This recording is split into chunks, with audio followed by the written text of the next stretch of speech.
জি sir, আপনি তো একজন প্রবীণ ব্যক্তি। 1971 সালের যুদ্ধ দেখেছেন।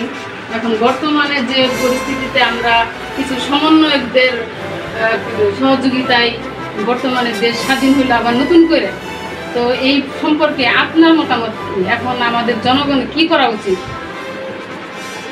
বর্তমান সময়ে এই দেশ যে স্বাধীন হয়েছে আমি অত্যন্ত খুশি হয়েছি, কারণ আমাদের এই দেশ কখনোই স্বাধীন ছিল না। 1971 সালে 16ই ডিসেম্বর শুধু ওই দিনে আমি স্বাধীনতা দেখেছি, এরপরে আর একদিন আমি স্বাধীনতা দেখিনি। যার ফলে এখন নতুন করে এদেশ স্বাধীন হয়েছে।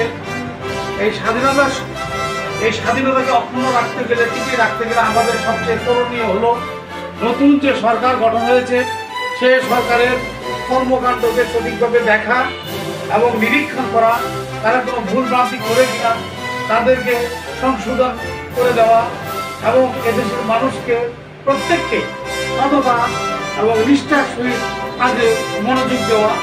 আর অসত্যের সমস্ত লোক আছে তারা যেন এখন এই দেশ থেকে এদেশের অসত চিন্তা না করে চাঁদাবাজি যেন আর না হয়, এদেশে যেন আর কোনো সিন্ডিকেট না হয়, এদেশ যেন শান্তিপ্রিয় হয়।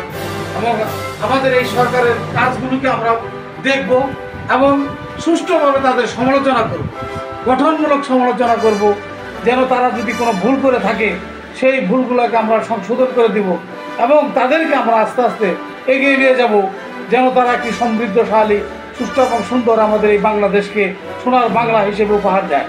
এই দেশ ছিল আসলে এই সোনার বাংলা, কিন্তু এই সোনার বাংলাকে বিভিন্ন সরকার বিভিন্নভাবে এসে রাজনৈতিক নাম দিয়ে তারা এদেশকে শোষণ লুণ্ঠন করে এদেশকে শেষ করে দিয়েছে।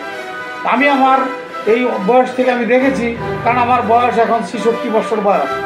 1971 সালে আমার বয়স ছিল 12 থেকে 13। আমি সমস্ত কিছুই দেখেছি, সব কিছুকে আমি সাক্ষী। রাজনীতিও করতে গিয়েছি, কিন্তু পরবর্তীতে দেখেছি এই অসত্যতার রাজনীতির জন্য আমি রাজনীতিকে পরিত্যাগ করেছি। শুধু চোখ মেলে দেখেছি ফেল করে। তা আজকে দেখতেছি আমার এই সোনার ছেলেরা, আমার এই ছাত্ররা, আমি একজন টিচার হিসেবে, আমি আগে থেকে একজন টিচার হিসেবে আজকে আমি দেখতেছি আমার সোনার ছেলেরা আমার মনকে ভরে দিয়েছে এবং গর্বিত করেছে এই দেশকে। আমি আমার ছাত্রদেরকে আন্তরিকতার সহিত ভালোবাসি এবং এদেশের সকল দায়িত্ব আমার এই সোনার ছেলেদের হাতেই থাকুক, এটাই আমি চাই। এবং তারা যেন কখনোই আর নষ্ট না হয়। এখন